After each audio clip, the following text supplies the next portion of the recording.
Minimnya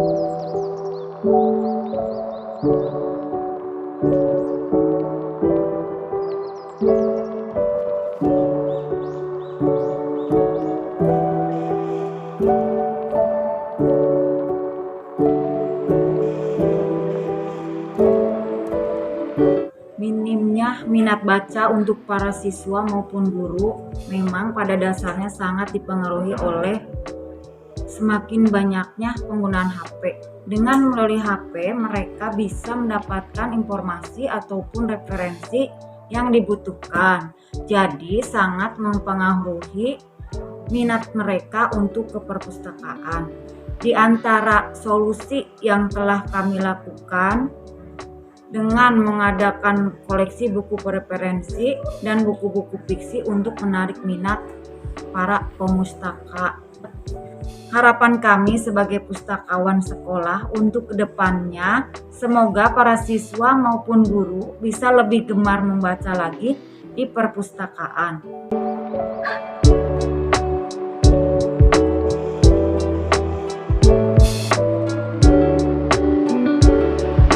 Itu dengan membinanya terlebih dahulu dari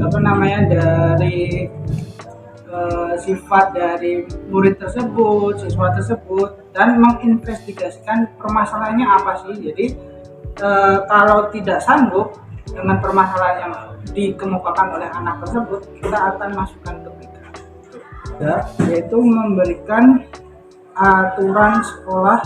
Jadi aturan sekolah itu sudah dibikin dan dibuat untuk mengakomodir anak-anak supaya lebih tertib terhadap pembelajaran yang ada di sekolah, dan memberikan aturan sekolah itu memang harus dipatuhi untuk semua orang atau warga yang ada di sekolah. Jadi karena sekolah itu sebuah lembaga, maka harus ada aturan tentang orang tua, orang tua yang malah mendukung anaknya untuk dimaklumkan. Itu sebenarnya orang tua itu harus diberikan aturan dulu, aturan sekolah yang harus dipatuhi. Jadi sekolah itu kan sebuah lembaga, apalagi sekolah negeri, yaitu lembaga negara. Jadi tidak bisa seenaknya membuat permakluman, apalagi untuk anak yang bermasalahnya apalagi yang negatif. Dan untuk yang pertanyaan kedua, itu harus memberikan arahan dan motivasi bahwa sekolah itu punya aturan. Sekali lagi, aturan yang harus ditegakkan. Jadi aturan itu membuat sekolah itu berjalan sesuai standar prosedurnya atau SOP. Makanya dari itu sekolah harus punya aturan yang bagus untuk menegakkan pembelajaran yang tertib dan baik. Terima kasih. Menurut saya, memotivasi belajar anak, sejauh ini kami menganggap hubungan personil antara orang tua dan anak sudah baik. Pembangkangan tentu saja ada dengan skala 2 dari 1 sampai dengan 10. Orang tua tetap harus memposisikan sebagai best friend agar anak tetap terbuka dengan apa yang terjadi di sekolah, sehingga orang tua dapat membuat sikap cara menghadapi anak, khususnya dalam cara belajarnya dari waktu ke waktu. Lebih jauh tentunya support dari orang tua dan guru-guru untuk dapat melaporkan perkembangan anak di sekolah maupun di rumah dengan apa adanya. Assalamualaikum warahmatullahi wabarakatuh. Halo, nama saya Citra Sintia Umuhak dari kelas 11 IPS 4. Kesulitan yang sering saya temukan ketika belajar seni budaya. Sebenarnya dalam materi sendiri saya tidak menemukan begitu banyak kesulitan. Namun mungkin dalam seni tari khususnya, saya sendiri kurang terbiasa dengan gerakan-gerakan seni tari yang disampaikan, sehingga saya sedikit sulit dan juga kaku untuk mempraktekkan gerakan seni tari tersebut. Namun dalam proses pembelajaran sendiri, saya akui proses belajar yang sangat menyenangkan dikarenakan guru kami menyampaikan materi tidak hanya monoton menyampaikan materi, namun juga diselingi dengan sharing berbagai hal. Lalu yang kedua, bagaimana menyikapi kesulitan teman sekelas pada mata pelajaran seni budaya, terutama teman laki-laki.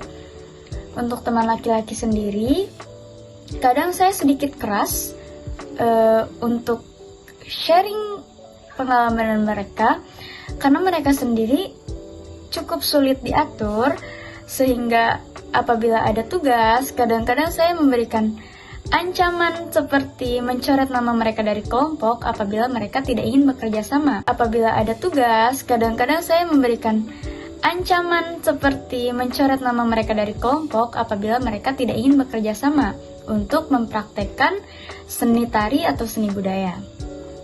Lalu yang ketiga, yang saya harapkan dari guru seni budaya agar saya semakin termotivasi untuk belajar, jangan berhenti untuk memberikan materi dengan bahasa-bahasa anak gaul, dengan bahasa-bahasa anak zaman sekarang, sehingga kami mudah mengerti, kami mudah memahami apa yang guru kami sampaikan. Dan juga jangan bosan-bosan untuk menyelingi dengan hal-hal yang lucu ketika kami belajar, agar kami tidak bosan untuk belajar.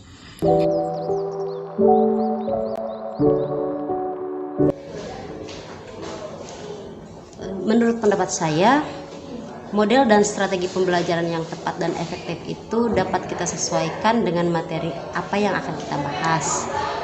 Contohnya, untuk materi yang menuntut anak melakukan praktek akan lebih efektif jika menggunakan model pembelajaran project based learning.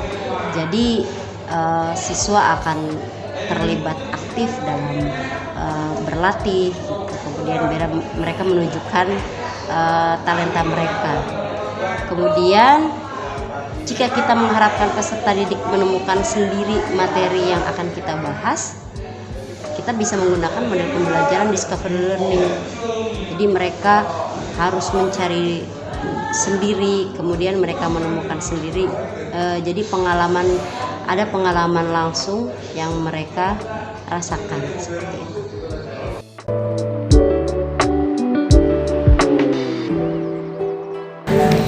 Ya, menurut saya untuk dapat mengajarkan tari secara efektif di kelas kepada peserta didik adalah dengan terlebih dahulu membangun keyakinan ya kepada peserta didik tersebut agar mampu belajar tarian ini.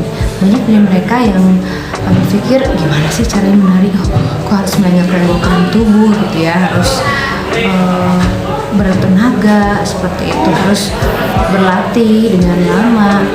Tapi kita perlu memberikan mereka pemahaman bahwa menari itu mudah ketika kita memahami proses-prosesnya, seperti ada proses eksplorasi terlebih dahulu ya, kemudian improvisasi, kemudian komposisi dan evaluasi seperti itu. Jadi peserta didik dibangun pengetahuannya, dibangun juga keyakinannya bahwa ayo nak, kamu tuh bisa. Yang kedua, cara kita untuk menghadapi murid-murid yang takut dengan pelajaran kita, dengan alasan kita tidak bisa menari, mereka tidak bisa menari, ya kita bangun komunikasi yang positif. Misalnya ketika di luar kelas bertemu dengan murid itu, kita panggil, kenapa, ungkapkan alasanmu, kenapa tidak suka belajar seni. Seni itu mudah, seni itu menyenangkan, seni itu bisa mengeluarkan ekspresi diri gitu. Setelah kita bangun komunikasi itu, maka kita bisa menyelami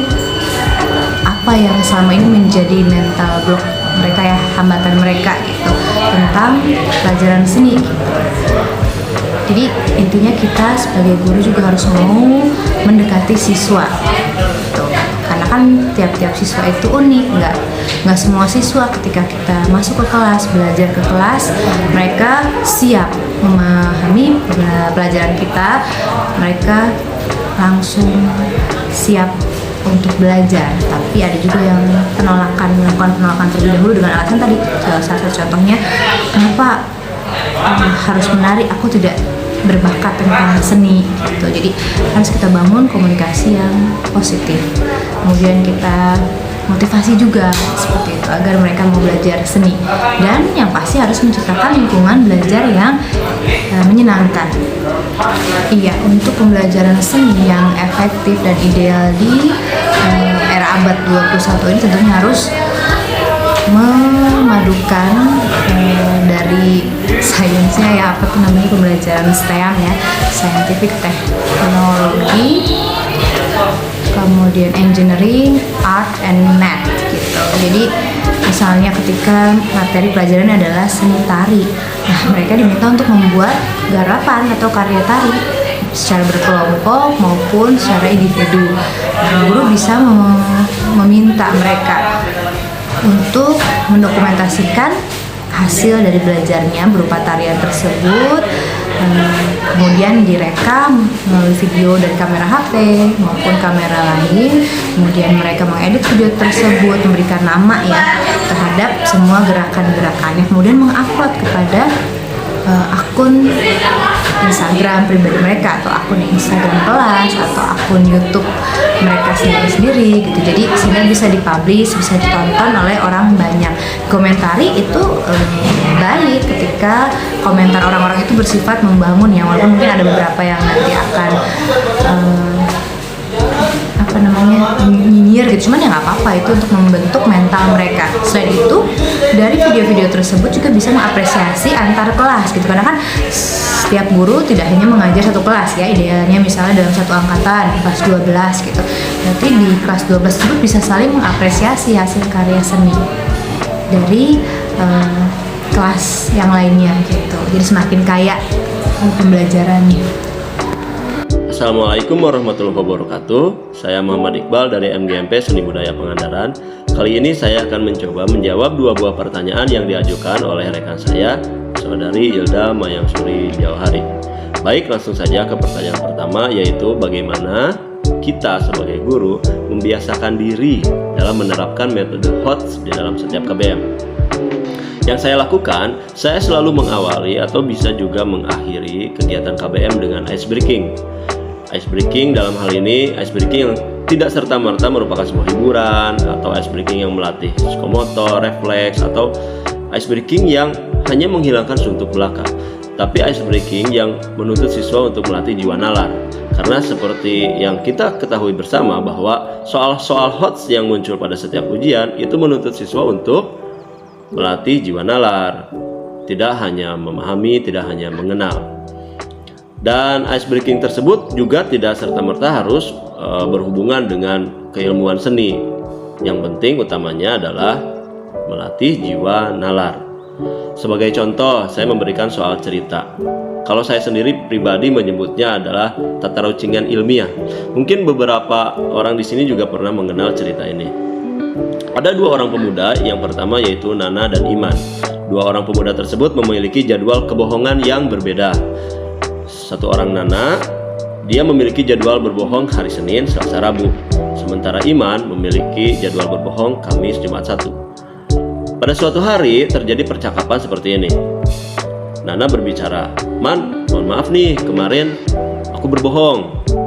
Lalu kebetulan Iman menjawabnya, "Kebetulan, maaf juga Nana, kemarin aku juga berbohong." Nah, pertanyaannya, hari apakah percakapan tersebut terjadi? Pertanyaan tersebut menuntut siswa untuk pertama memvisualisasikan dua pemuda tersebut, memvisualisasikan atau membayangkan sehingga akhirnya bisa menjadi evaluasi. Siswa akan mencoba kemungkinan jawaban di hari Senin, di hari Selasa, di hari Rabu, dan itu akan sendirinya menghasilkan atau melatih jiwa nalar, atau bahkan bisa juga evaluasi. Seperti itu. Ada banyak contoh-contoh pertanyaan atau tata rucingan ilmiah yang biasa saya berikan ke setiap siswa. Baik, langsung saja yang kedua, yaitu bagaimana kita memberikan pemahaman kepada siswa sehingga siswa tidak kaget setiap mendapatkan soal hot yang ada di soal ujian. Yang utama adalah pasti guru dan siswa harus sama-sama mengerti apa saja jenjang intelektual yang ada di dalam setiap soal-soal, dari mulai C1, C2 sampai C6. Ya, guru juga harus menjelaskan apa saja tingkatan-tingkatan metode atau tingkatan-tingkatan kesulitan, dari mulai low, medium sampai dengan high order thinking skills. Bagaimana juga contoh-contoh soalnya, sehingga kalau kita membiasakan diri dalam memberikan setiap contoh-contoh soal di setiap tingkatannya, siswa lama-lama akan merasa tertantang. Oh, ternyata hanya untuk mengenal itu mudah loh, hanya untuk memahami itu ternyata mudah juga, sehingga lama-lama siswa tidak akan kaget untuk mengerjakan atau melewati soal-soal yang menuntut jiwa nalar, seperti itu. Jadi intinya harus sama-sama paham, diterapkan setiap hari bagaimana setiap tingkatan soal dari mulai low, medium, dan high. Mungkin segitu jawaban saya, mudah-mudahan bisa diterima. Assalamualaikum warahmatullahi wabarakatuh.